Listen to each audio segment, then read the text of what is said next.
Hello everyone, so welcome to Jaidev classes for JRF in political science.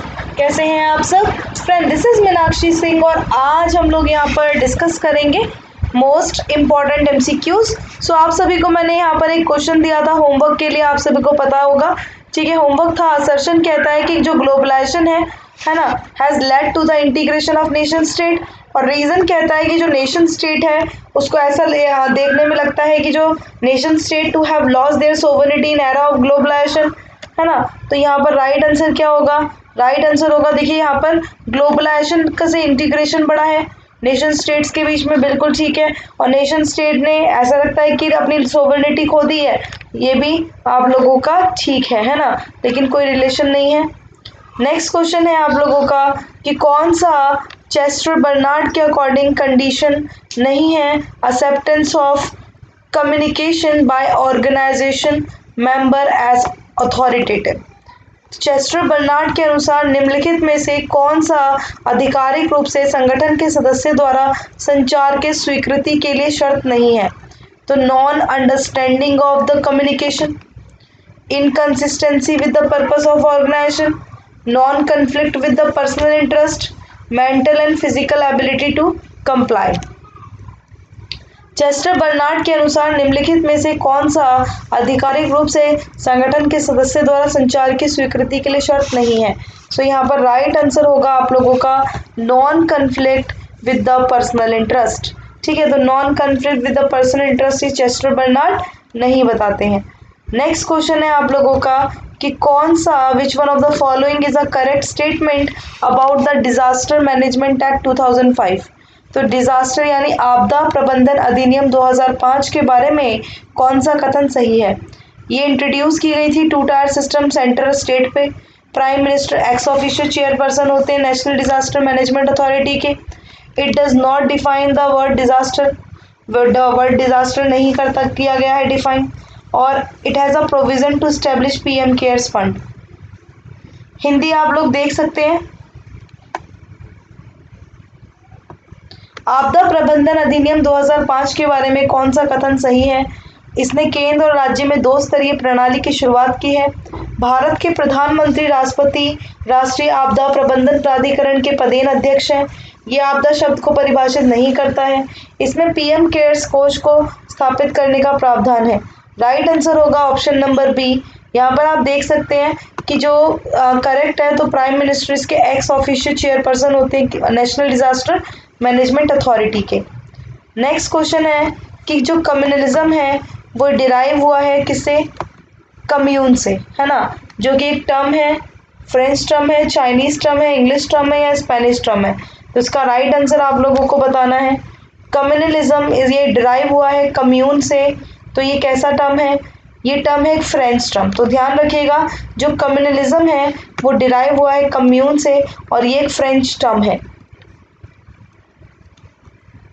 Next question है कि कौन सा included नहीं है right to freedom of religion in article 25? तो फ्रीडम ऑफ कंसाइंस, अंतरात्मा की स्वतंत्रता है।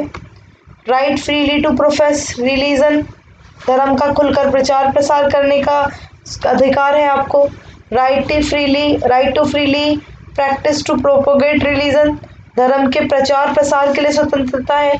और establish maintain institution for religious purpose, यानी धार्मिक उद्देश्य के लिए संस्थान की स्थापना और रख रखाव करना। यहाँ पर राइट आंसर होगा जो बेसिकली इंक्लूड नहीं है, स्टैब्लिश करना, maintain institution for religion purpose, ठीक है, यानी कि धार्मिक उद्देश्य के लिए एक संस्थान की स्थापना और रख रखाव करना, ये रॉन्ग हो जाएगा।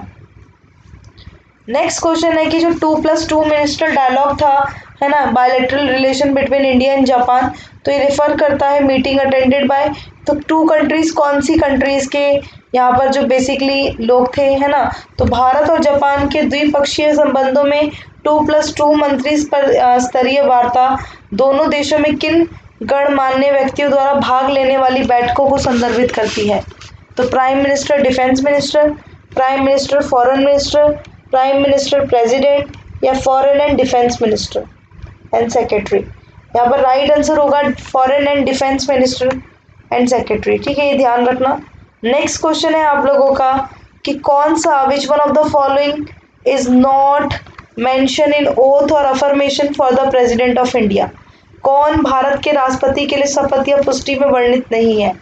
Preserve the constitution, protect the constitution, defend the constitution, safeguard the constitution. यहाँ पर राइट आंसर होगा सेफगार्ड द कॉन्स्टिट्यूशन। तो ये ध्यान रखना, ये जो है बेसिकली ये जो है यहाँ पर प्रिजर्व द कॉन्स्टिट्यूशन की बात है ना, protect the constitution, defend the constitution, but safeguard नहीं है। ओके, तो ये ध्यान रखना। चलो, ये नेक्स्ट क्वेश्चन है कि कौन सा करेक्ट है about 9 schedule of the constitution. तो ये इंसर्ट किया गया था फर्स्ट अमेंडमेंट के द्वारा 1951 में। It is only related to land reform laws, ये सिर्फ लैंड रिफॉर्म लॉज से रिलेटेड है। जुडिशियल रिव्यू पॉसिबल है इन द शेड्यूल, और ये पार्ट नहीं है ओरिजिनल कॉन्स्टिट्यूशन ऑफ इंडिया का। अब देखो, आपको ना इसमें से नहीं करना है चूज, ये देखो ऑप्शंस दे रखे हैं। ठीक है, संविधान की 9वीं अनुसूची के बारे में कौन सा कथन सही है? इसे वर्ष 1951 में संविधान के पहले संशोधन द्वारा ऐड किया गया। ये केवल भूमि सुधार कानूनों से संबंधित है। इस अनुसूची में न्यायिक समीक्षा संभव है। ये भारत के मूल संविधान का हिस्सा नहीं था। Right answer is option number C. देखिए, ये ठीक होगा आप लोगों का कि किसको इंसर्ट किया गया था फर्स्ट अमेंडमेंट के द्वारा। ठीक है, 1951 में।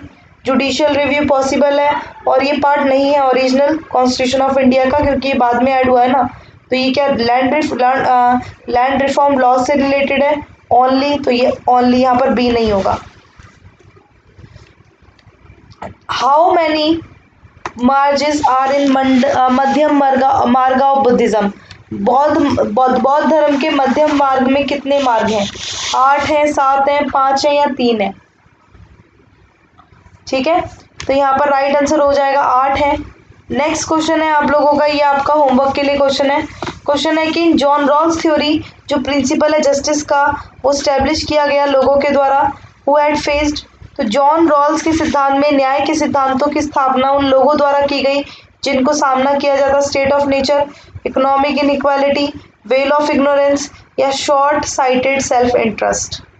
तो John Rawls theory principle of justice को स्टैब्लिश किया गया बाय द पीपल जो फेस करते थे स्टेट ऑफ नेचर को।